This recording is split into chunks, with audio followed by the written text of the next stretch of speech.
अत्यंत सकारात्मक वातावरण आहे आणि त्यामुळे पुणेकर निश्चितपणे आहे त्याच कारभाराच्या हातामध्ये कारभार करायला संधी देतील आणि 120 ते 125 जागा आमच्या नक्की निवडून देतील आणि पुण्याचा महापौर हा भारतीय जनता पार्टीचा पुन्हा होईल.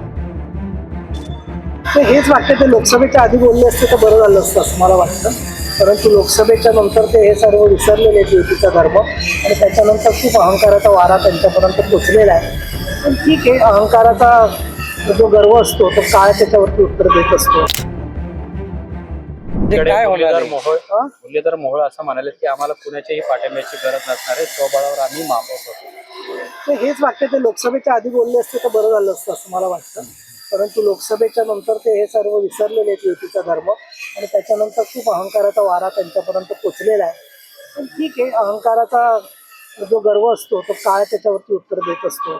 आम्हाला एकच वाटतं की आमच्या संदर्भामध्ये खाजगीमध्ये त्यांनी काही जी विधानं केलेली आहेत ठिकठिकाणी, आम्ही एकच जाणार दोनच जाणार, तर ही त्यांना शोभणारी नव्हती युती धर्माला. आणि ज्या मोदी साहेबांवर विश्वास ठेवून आम्ही त्यांच्याबरोबर लोकसभा आणि विधानसभेत काम केलं, त्या संपूर्ण आम्ही केलेल्या विश्वासाला आणि कामाला हरताळ फासणारी होती.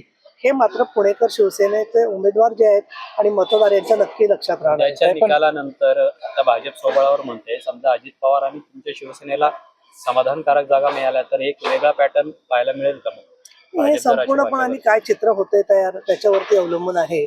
भूमिका प्रत्येकाचं एकमेकाशी वागणं, आपल्या राजकीय भूमिका शेवटी एक भाग आहे की आम्ही केंद्रामध्ये आणि राज्यामध्ये महायुतीमध्ये आहोत आणि त्यामुळे अशा प्रकारचे मतभेद जरी झाले तरी सुद्धा त्या मतभेदाच्या पलीकडे आम्ही अनेक वेळेला गेलेलो आहे.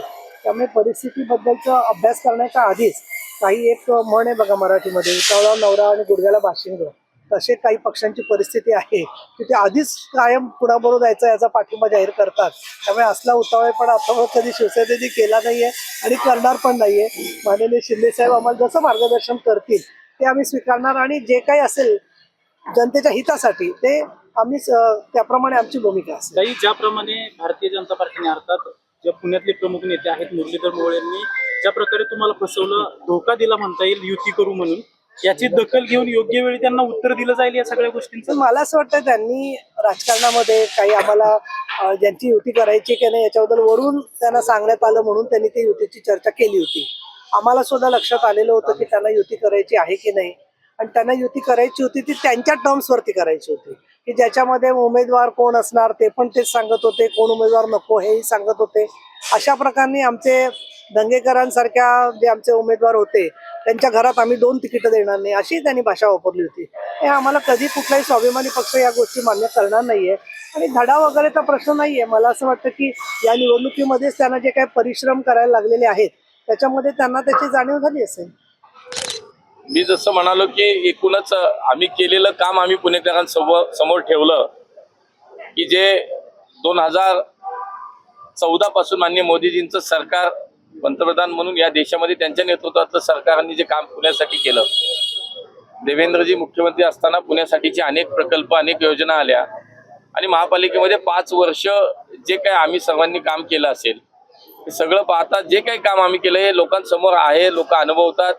मेट्रो सारखे प्रकल्प झाले, नद्यांचे प्रकल्प पूर्ण होत आहेत, आज समान पाणी पुरवठा योजना पूर्णत्वाकडे आली, जायका प्रकल्प पूर्ण होतोय, चांदणी चौक कात्रज चौकासारख्या दक्षिण पुणे आणि पश्चिम पुण्याच्या वाहतुकीचा प्रवेशद्वाराच्या वाहतुकीचा प्रश्न सुटतोय.